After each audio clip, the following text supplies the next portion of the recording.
Hi friends, welcome to Kolathur cooking. நீங்க முருங்கைக்கீரையில வேர்க்கடலாம் போட்டு தான் பொரியல் செஞ்சிருப்பீங்க.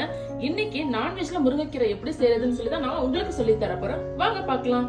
இப்ப ஒரு கடாயில 4 டேபிள் ஸ்பூன் எண்ணெய் ஊத்திக்கோங்க.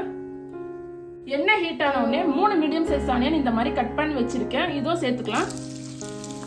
வெங்காயத்தை ஒரு 5 நிமிஷம் வதக்கிக்கோங்க. வெங்காயம் வதங்குறதுக்குள்ள இந்த டிஷ்ஷுக்கு தேவையான ஒரு மசாலாவை ரெடி பண்ணிக்கலாம். 2 துண்டு தேங்காய் இந்த மாதிரி சின்ன சின்னதா கட் பண்ணிக்கோங்க. 7 காஞ்ச மிளகா, 5 பல் பூண்டு, இது எல்லாமே மிக்ஸி ஜார்ல போட்டு கொரகொரப்பா அரைச்சி எடுத்துக்கோங்க. இந்த தேங்காய் மசாலா இந்த மாதிரி கொரகொரப்பா அரைச்சிக்கோங்க. வெங்காயம் இந்த அளவுக்கு வதங்கிச்சுன்னா போதும். முருங்கைக்கீரைக்கு ரொம்ப வெங்காயம் வதக்கணும்னு சொல்லி அவசியம் இல்ல. வெங்காயம் கொஞ்சம் வதங்கி இருந்தாதான் முருங்கைக்கீரை சாப்பிடும் போது நல்லா இருக்கும். இந்த டைம்ல நம்ம கிளீன் பண்ணி வச்சிருக்க முருங்கைக்கீரை ஆட் பண்ணிப்போம். முருங்கைக்கீரை போட்டு அந்த வெங்காயம் கூட நல்லா கலந்து விட்டுக்கோங்க. இந்த மாதிரி நல்லா கலந்து விட்டதுக்கு அப்புறம் நம்ம ரெடி பண்ணி வச்சிருக்கோம் இல்லையா இந்த தேங்காய் மசாலா, இதை நம்ம இதுல ஆட் பண்ணிக்கலாம். இதையும் போட்டு நல்லா அந்த முருங்கைக்கீரை கூட கலந்து விட்டுக்கோங்க. இந்த மாதிரி கலந்து விட்டதுக்கு அப்புறம் நான் சொன்னேன் இல்லையா நான்வெஜ் முருங்கைக்கீரைன்னு சொல்லி, இன்னைக்கு நான் சேர்க்க போற நான்வெஜ் பாத்தீங்கன்னா சன்னாக்குனி தான். இதையும் ஆட் பண்ணிக்கலாம்.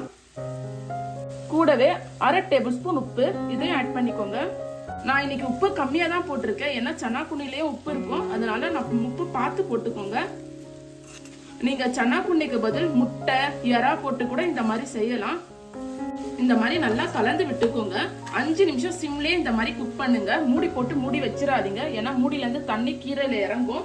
இப்போ 5 நிமிஷம் ஆயிடுச்சு. நம்மளோட நான்வெஜ் முருங்கைக்கீரை சூப்பரா ரெடி ஆயிடுச்சு. நம்ம இதை சர்வ் பண்ணிக்கலாம். நான்வெஜ் முருங்கைக்கீரை சூப்பரா ரெடி ஆயிடுச்சுங்க. இது சாம்பார் சாதம், ரசம் சாதம் எல்லாத்துக்குமே சூப்பரா இருக்கும். ஒயிட் ரைஸ்ல கூட நீங்க இது கலந்து சாப்பிடலாம், அவ்வளோ டேஸ்டியா இருக்கும். உங்களுக்கு இந்த டிஷ் செய்ய ஏதாவது டவுட் இருந்தா கமெண்ட் பண்ணுங்க, கண்டிப்பா நான் ரிப்ளை பண்றேன். அதே மாதிரி எறா இல்ல முட்டை போட்டு செய்யறது கூட உங்களுக்கு வீடியோ வேணும்னா கமெண்ட்ல கேளுங்க, அதுவும் ஒரு நாள் நான் வீடியோ போடுறேன். இந்த வீடியோ உங்களுக்கு பிடிச்சிருந்தா லைக் பண்ணுங்க, ஷேர் பண்ணுங்க, கமெண்ட் பண்ணுங்க. மறக்காம நம்ம சேனலை சப்ஸ்கிரைப் பண்ணிடுங்க. தேங்க்யூ.